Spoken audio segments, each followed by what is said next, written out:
This is me. This was me. This is me. When I met Jeffrey Epstein. This is me when I met Jeffrey Epstein. Survivor. I was 14 years old. I was 16 years old. I was 16. 17. 14 years old.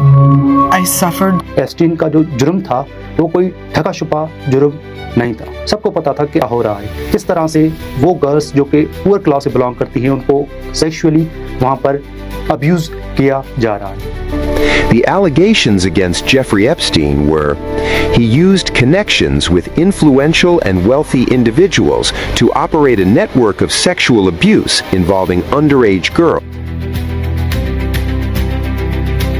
Question is कि Epstein पूरी gang जो minor girls को Iceland पर sexually abuse किया करते थे, क्या ये सब कुछ ढके छुपे में हो रहा था, हिडन में हो रहा था? अगर इस क्वेश्चन को मैं रिफ्रेश करूं कि एप्स्टीन फाइल्स में जो कुछ लिखा गया है, हमें जो कुछ दिखाया जा रहा है, हमें जो कुछ बताया जा रहा है, क्या इसके बारे में इससे पहले यूएसए की government agencies, institution, establishment, police department को बिल्कुल पता नहीं था? वो लालिम थे कि एप्स्टीन आइसलैंड पर माइनर गर्ल्स के साथ क्या कर रहा है? क्या इससे पहले किसी भी सहाफ़ी ने एप्स्टीन के खिलाफ कोई वीडियो नहीं बनाई, कोई आर्टिकल नहीं लिखा? क्या इससे पहले किसी भी विक्टिम ने एप्स्टीन के खिलाफ, पूरी गैंग के खिलाफ कंप्लेन नहीं की? क्या वो लोग जिनके नाम एप्स्टीन फाइल्स में आ रहे हैं, जिसमें बिल गेट्स का भी नाम है, जिसको पाकिस्तानी उनके काम की वजह से बहुत अप्रिशिएट करते हैं, एडमायर करते हैं, क्या उनको नहीं पता था कि एप्स्टीन के कौन से कारनामे हैं, उनके कौन से काम है, वो आइसलैंड पर क्या कर रहा है? इन सारे सवालों का जवाब एक ही है कि सबको पता था एप्स्टीन का जो जुर्म था वो कोई ढका छुपा जुर्म नहीं था। सबको पता था कि आइसलैंड पर क्या हो रहा है, किस तरह से वो गर्ल्स जो कि पुअर क्लास से बिलोंग करती हैं उनको सेक्सुअली वहाँ पर अब्यूज किया जा रहा है।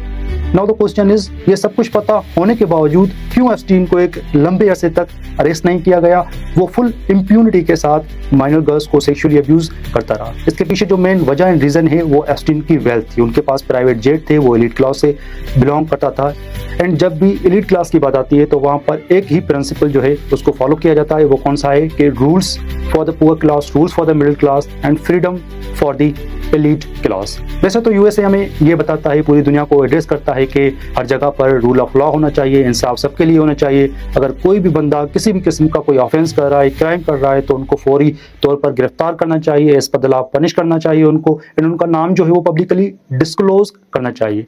बट एप्स्टीन फाइल पढ़ने के बाद यहाँ पर एक पॉइंट क्लियर हो चुकी है कि पूरी दुनिया में इंक्लूडिंग पाकिस्तान एलीट के लिए एक अलग कानून है, गरीब तबके के लिए एक अलग कानून है। फॉर एग्जाम्पल यहाँ पर पाकिस्तान में क्या होता है कि कोई भी अमीरज़ादा या अमीरज़ादी शराब के नशे में धुत होकर किसी भी गरीब को लैंड क्रूजर के नीचे मार के चले जाते हैं। बाद में क्या होता है कि मैटर कोर्ट में चला जाता है, वहाँ पर कंप्रोमाइज़ हो जाती है, टर्म्स के जो लीगल एयर्स हैं उनको ब्लड मनी दी जाती है, एंड जो कातिल है उनको रिहा किया जाता है, आज़ाद किया जाता है। कारसाज इंसिडेंट में यहाँ पर क्या हुआ था? यही हुआ था। तो हर जगह पर सेम ही रूल अप्लाई होता है फॉर दी एलीट क्लास कि अगर आप, तो यूएसए में भी सेम ही रूल्स अप्लाई करता है कि अगर आपके पास वेल्थ है, अगर आप एलीट से बिलोंग करते हैं, तो आप किसी को गोली चला के मार दें, आप माइनर गर्ल्स को अब्यूज़ करते रहें, तो एक लंबे अरसे तक कानून आपको कुछ नहीं बोलेगा, आपको अरेस्ट नहीं करेगा, आपके खिलाफ कोई भी एक्शन नहीं लिया जाएगा। क्यों? क्योंकि ये जो पूरी दुनिया का निज़ाम है, जो सिस्टम है, जो कि जिसको एलीट चला रहे हैं, वो सिस्टम इस तरह से बनाया जा रहा है कि यहाँ पर जो जस्टिस है, जो रूल है, जो लॉ है, वो सिलेक्टिवली एक पर्टिकुलर तबके के लिए, एक पर्टिकुलर क्लास के लिए यूज़ होता है। वो क्लास कौन सा है? वो क्लास है पुअर क्लास, वो क्लास है मिडिल क्लास के। जब भी मिडिल क्लास कोई भी ऐसा क्राइम या ऑफेंस करता है तो उस टाइम जो लॉ है फौरन एक्शन में आ जाता है, उस टाइम उनको गिरफ्तार किया जाता है, इस बदला उनको जल्दी में सज़ा भी दी जाती है। बट जब भी एलीट की बात आती है, एलीट कोई भी ऐसा ऑफेंस करता है, चाहे किसी को मार दे, सेक्सुअली अब्यूज़ कर दे, तो वहाँ पर लॉ जो है वो बिल्कुल हमें साइलेंट नज़र आता है। वहाँ पर जो हमारे इंस्टीट्यूशन हैं, हमारी जो एजेंसीज़ हैं, हमारी जो एस्टेब्लिशमेंट है, पुलिस डिपार्टमेंट, वो बिल्कुल खामोश नज़र आते हैं। इन्हें ऐसा लगता है कि वो एलीट को सपोर्ट कर रहे हैं। तो this is the how elite system works basically everywhere in the world.